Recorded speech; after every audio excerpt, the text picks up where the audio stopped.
हरिद्वार। धर्मेंद्र प्रधान केंद्रीय शिक्षा, कौशल विकास और उद्यमशीलता मंत्री ने रविवार को राजकीय इंटर कॉलेज बीएचईएल में राष्ट्रीय पुरस्कार से पुरस्कृत प्रदीप नेगी के सम्मान में आयोजित कार्यक्रम में प्रतिभाग किया। राष्ट्रीय शिक्षा नीति भी आज शुरुआत करी है। मित्रों, मेरे लिए एक अच्छा दिन है। कुछ दिन पहले यहाँ के हमारे आदर्श शिक्षक प्रदीप नेगी जी को राष्ट्रीय शिक्षक पुरस्कार में सम्मानित किया गया था। देश की आदरणीय राष्ट्रपति महोदया जी ने उनको विज्ञान भवन में सम्मानित किया। फिर उसी शाम को माननीय प्रधानमंत्री जी से उन शिक्षकों की मिलना हुआ और उन शिक्षकों के साथ जब मिलना हुआ उस समय में नेगी जी के बारे में प्रधानमंत्री जी ने खुद जानकारी हम सभी को दी कि नेगी जी की जो पढ़ाने की तरीका उन्होंने अपनाया है,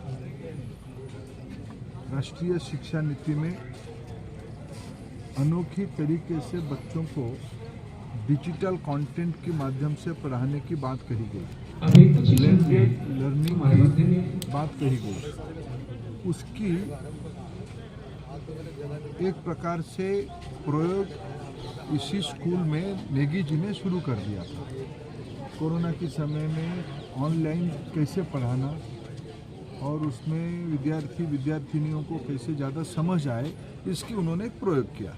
इसीलिए उसको इस बार उनको राष्ट्रीय शिक्षक सम्मान में सम्मानित किया गया। मैं और मेरे मित्र धन सिंह जी को मैंने कहा था एक बार चल के प्रदीप नेगी जी की इस प्रयोग को खुद हम क्लासरूम में बैठ के देखें कि उनकी पढ़ाने का तरीके में क्या विशेषता है। प्रदीप जी ने जिस ढंग से इसको डेवलप किया, इकोनॉमिक्स की वो अध्यापक है।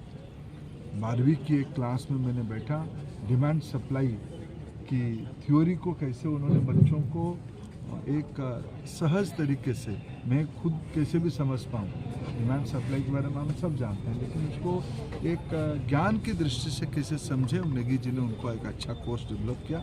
जैसे उन्होंने 11वीं 12वीं की इकोनॉमिक्स भी पढ़ाते हैं, 8th क्लास की स्कूल में इंग्लिश भी पढ़ाते हैं। ग्रामर जैसे क्लिष्ट विषय को कैसे अच्छे तरीके से विद्यार्थियों को, मैं तो बचपन में ग्रामर को खूब डरता था, मेरे सामने शायद उसे मेरे भाग्य नहीं हुआ कि नेगी जी जैसे कोई अध्यापक को मिले। इसलिए इस प्रकार की पढ़ाई देश में धीरे धीरे बढ़ाया जाएगा। इस बार राष्ट्रीय शिक्षा नीति में ये सोचा गया है